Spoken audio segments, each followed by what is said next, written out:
We've got our story all wrong. Hey, it's Davina. Pirate Girl! Why Pirate Girl, you ask? Well, if you're curious, check out my book, Adventures of a Pirate Girl, Hitchhiking the High Seas. So in my last video, I talked about how story is our superpower. How it's because of story that humans were able to take over the world. If you haven't watched it, check it out. And that brings us to where we are now. In kind of dire straits. I mean, all of our systems seem to be broken or destructive or racist or sexist or warlike. Everything's wrong. But it's not a bunch of individual problems. There's an underlying issue here. And that's that we've got our story wrong. Our civilization is built on a faulty story. Now, when I first heard this, I thought, our civilization isn't built on a story. It's built on science. But actually, when you look at it, our science is completely influenced by the culture it comes from. Not to mention the money behind it. So, what story am I talking about? The story of separation. This story says that I am separate from you. That we are separate from our environment, that we are individual beings, and we are in competition with each other for resources. It says that our Earth is a big hunk of rock, of inert matter, and that there's just a thin slice of life on top of it that accidentally appeared here, only on Earth, nowhere else, by accident, from some primordial soup that nobody seems to be able to replicate.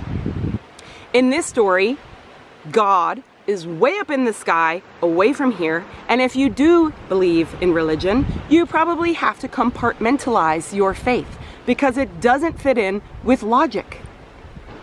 In this story of separation, the universe, it's a clockwork, it's a machine, and there's no meaning to life besides just reproducing and getting as much resources as you can. It's a pretty meaningless existence under this story. No wonder we're all trying to fill the hole with addiction, with stuff.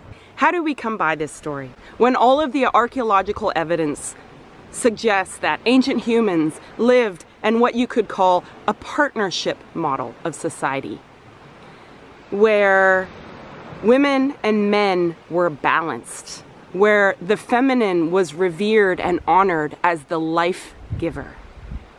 Duh. One of the last holdouts of the goddess partnership model was in Crete, Minoan Crete. They had a very complex society. They were maritime, it's an island, so they were trading very widely. They had indoor plumbing, intricate art, all depicting nature and goddess figures. They even had a judicial system, and it's evident from the archaeological evidence that women were in total balance and in same positions of power as men were, that there wasn't any great divide between the rich and the poor, and that they were a peaceful society. About 1400 before Christ, the Minoan society was invaded by a warlike hierarchical model. Tribesmen, we don't really know, but they were subsumed by this hierarchical model of structuring society. Then, about the turn of the millennia, the great library in Alexandria that housed a million scrolls of ancient wisdom was repeatedly, over about 400 years, repeatedly sacked and burned. Then, of course, we have the church. Now, don't get me wrong. I ain't talking shit about Jesus. Jesus was a peaceful, loving, enlightened being who was teaching the partnership model, who was teaching equality and compassion.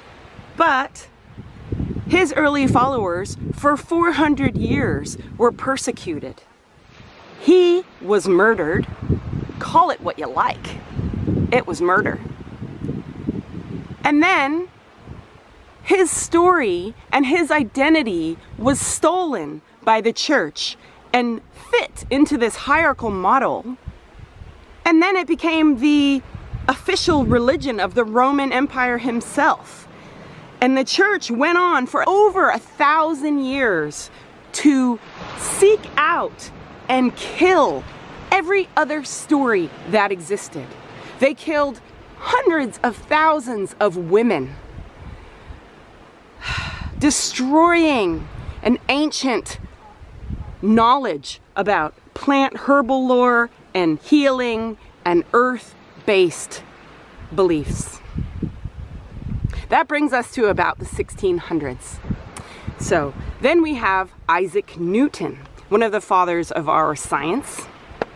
He, of course, was a religious man, because you frickin' better be a religious man or you might get killed. He saw God as a great engineer, a mathematician, and the universe as his clockworks. And then we have René Descartes, also a forefather of our scientific tradition. He also saw God as a mathematician, as a great engineer, and he went so far as to say that there's no difference between living creatures and something that a human might make, a robot or a clock. He said there was no difference between them except for that God could just make more complex stuff. One really important thing he did was he created dualism. Now, you got to remember that the church had been destroying. I mean, at the turn of the 1600s, Giordano Bruno was burned at the stake for purporting that the universe does not revolve around the earth.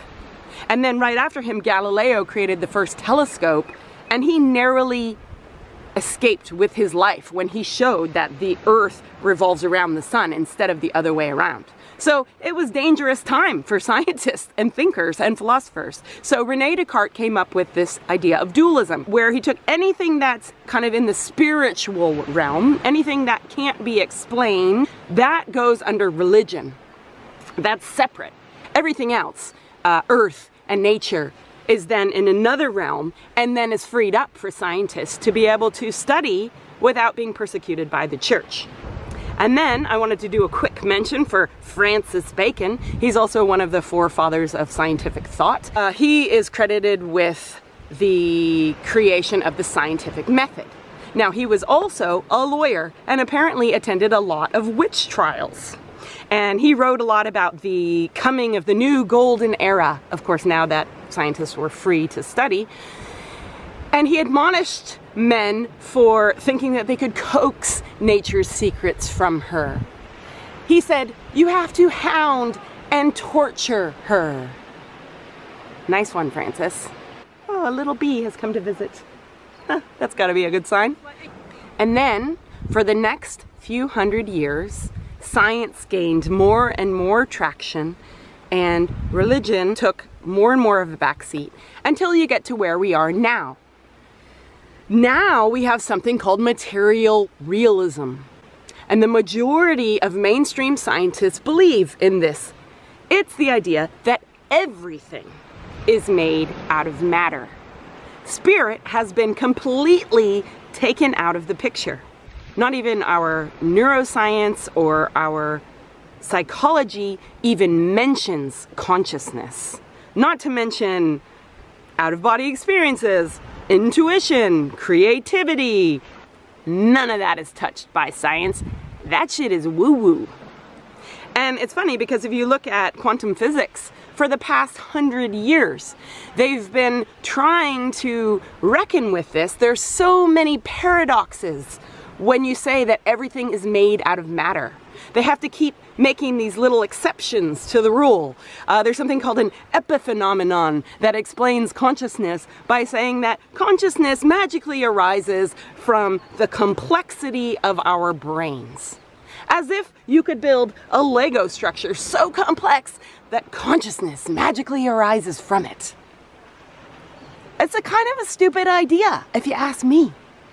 Now, the funny thing is, if you flip that on its head and you say that everything is made out of consciousness, then all of those paradoxes disappear. Huh. Anyway, that's a quick overview of how we came to have this idea, this story that our civilization is built on. And of course, this story enables us to continue plundering our earth, frickin' raping her. It continues to allow us to have, you know, what is it, 50,000 children dying of starvation. I don't even know if that's the number, but huge amount of children dying of starvation every year. All the wars and the bullshit. It's because of that story that we can keep allowing this shit to happen. The good thing is that that story is on its way out. It's crumbling. And at the moment, we are in between stories. We are working on birthing the new story. And that's what I want to talk about in the next video. And in all my videos, I want to talk about the new story, because that's what Pirate Girl is all about.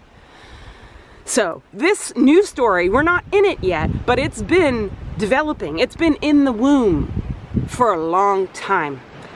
I think we might be birthing it right now. That might be what we're experiencing, the birthing pains of this new story. And I'm a midwife. So, if you enjoyed this video, help me spread it around. I so appreciate your support, sharing it with your friends. Anyway, see you in the next video. It's Pirate Girl.